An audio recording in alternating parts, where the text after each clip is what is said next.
Financial times की एक reporter ने जब इजराइल के एक ऑफिशियल से सवाल पूछा कि आखिर उन्होंने कैसे इतना दुरुस्त निशाना लगाया, तो उसने जवाब दिया कि मोसाद को तेहरान के बारे इतना ही पता है जितना हम सबको यरूशलेम के बारे। आज की वीडियो में खुशामदीद। 28 फरवरी 2026 की सुबह तकरीबन 6:45 पर इजराइल की एयरबेस से एक स्टेल्थ टेक्नोलॉजी से लैस फाइटर जेट उड़ान भरता है। इस जेट में ऐसे जदीद मिसाइल मौजूद थे जो कई 100 किलोमीटर की दूरी से एक डाइनिंग टेबल पर बैठे इंसान का आसानी से शिकार कर सकते थे। फाइटर पायलट को वाज़िया ऑर्डर था कि ईरान में चुपके से दाखिल होना है और तेहरान की पास्चर स्ट्रीट में मौजूद एक कंपाउंड पर ठीक 9:50 पर मिसाइल दागने हैं और चुपके से इजराइल पलट जाना है। ये वही बिल्डिंग थी जिसमें ईरान के सुप्रीम लीडर और दूसरी बड़ी क़यादत के दरमियान एक सीक्रेट मीटिंग चल रही थी।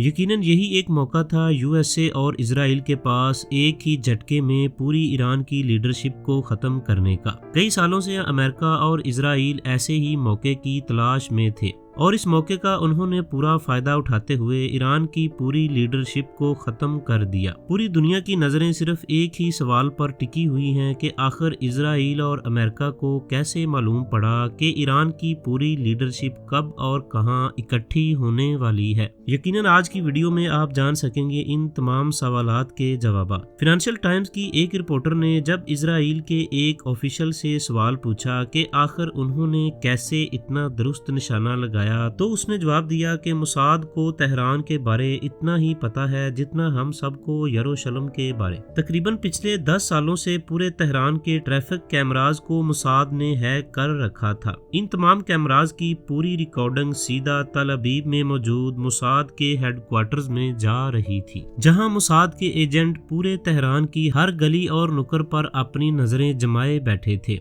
यहाँ से ही पूरी लीडरशिप की हर मूवमेंट को अच्छी तरह से ट्रैक किया जा रहा था। एक कैमरा जो पास्चर स्ट्रीट के पास लगा हुआ था, जहां एक फुली गार्डेड कंपाउंड के अंदर सुप्रीम लीडर का ऑफिस था। इस कैमरे का फोकस ऑफिस के बाहर मौजूद पार्किंग पर था, जहां ईरान की टॉप लीडरशिप के ड्राइवर्स अपनी गाड़ियां पार्क करते थे। मोसाद ने इन ड्राइवर्स का डाटा कलेक्ट करना शुरू किया कि आखिर कौन सा ड्राइवर किस लीडर के साथ काम कर रहा है, कौन कब किसके साथ होगा। ये पूरी डिटेल्स मोसाद के पास मौजूद थी। इन कैमराज के अलावा मोसाद ने तेहरान के पूरे मोबाइल नेटवर्क को भी हैक कर रखा था कि कब कौन किसे कॉल या एसएमएस भेज रहा है।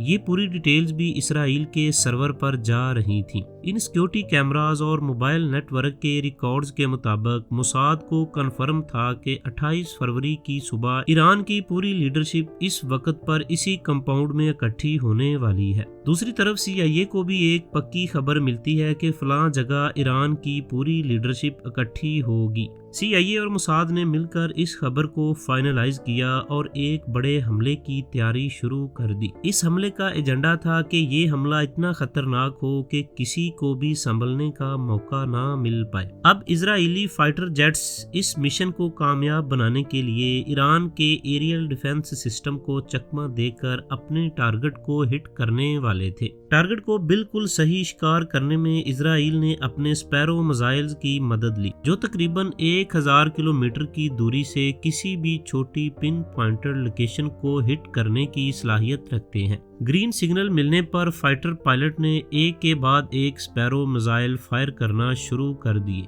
जो सीधे जा लगे उसी कंपाउंड में जहां ईरान की लीडरशिप और खामनाई की सीक्रेट मीटिंग चल रही थी। कुछ घंटों के बाद मोसाद को पक्की खबर भी मिल गई कि इजराइल ने सुप्रीम लीडर और बाकी दूसरी बड़ी ईरान की लीडरशिप को एक ही वार में ख़त्म कर दिया है। सवाल ये उठता है कि क्या ये मोसाद की 10 साला सीक्रेट मेहनत थी या ईरान की इंटेलिजेंस एजेंसीज की नाअहली और नाकामी। कमेंट सेक्शन में अपनी राय का इजहार ज़रूर कीजिएगा।